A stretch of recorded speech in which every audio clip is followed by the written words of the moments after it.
बाह रे मोदी, बाह रे सरकार, काहे की मोदी, काहे की सरकार। जिसने तुम्हें बसाया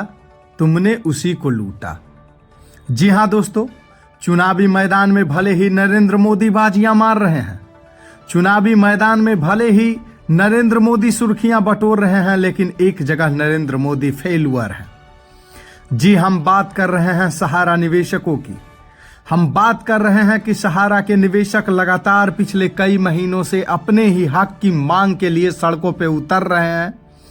अपने ही हक के लिए लड़ाई लड़ रहे हैं। लगातार पिछले कई महीनों से सहारा के निवेशक और सहारा के एजेंट जो है अपने अधिकारों को लेने के लिए सड़कों पे उतर रहे हैं, लेकिन ना ही उनकी बात कोई सरकार तक पहुंचती है और ना ही उनकी बात कोई सरकार सुनने को तैयार है। ऐसे में सवाल नरेंद्र मोदी पे उठता है, सवाल देश के चौकीदार पे उठता है कि आखिर कब तक आप चुनावी जुमलों से इन लोगों का दिल जीतते रहेंगे। आखिर वही भारत देश के लाखों मजदूर, लाखों गरीब जिन्होंने सहारा में अपनी मेहनत की गाढ़ी कमाई झोंक दी, सहारा सुप्रीमो सुब्रतो राय जो कि सहारा निवेशकों का 25,000 करोड़ देश के सहकारिता विभाग को सहारा निवेशकों को लौटाने के लिए जमा कर दिया, लेकिन आज तक सहारा निवेशकों को 1 रुपया उनके जेबों तक नहीं पहुंचा है। ऐसे में सवाल उठता है माननीय अमित शाह पे, जो सहकारिता विभाग के सहकारिता मंत्री हैं, और ऐसे में सवाल उठता है सहकारिता विभाग पे जिसके यहां सहारा का 25,000 करोड़ रुपया होने के बावजूद भी सहारा के लोगों के जेबों तक 1 रुपया आज तक नहीं पहुंचता है।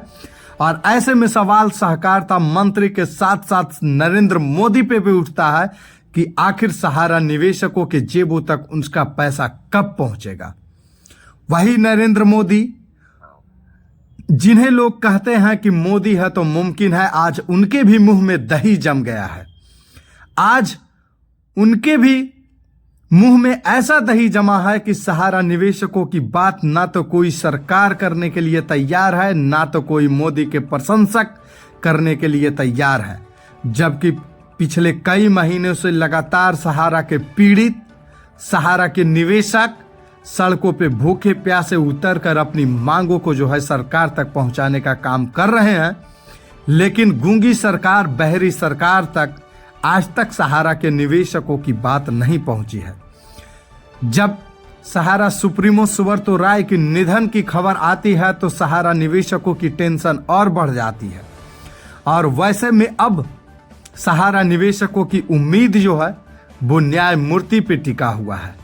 न्यायपालिका पे टिका हुआ है, न्याय की देवी पे टिका हुआ है, माननीय सुप्रीम कोर्ट पे टिका हुआ है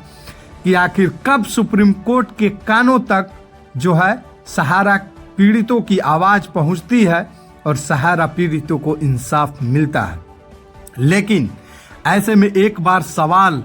माननीय सुप्रीम कोर्ट पे भी उठता है कि आखिर इतने दिन से लगातार जो है सहारा के निवेशक अपनी आवाज को सड़कों पे उतर कर बुलंद कर रहे हैं, तो आखिर सुप्रीम कोर्ट तक उनकी आवाज पहुंच क्यों नहीं रही है।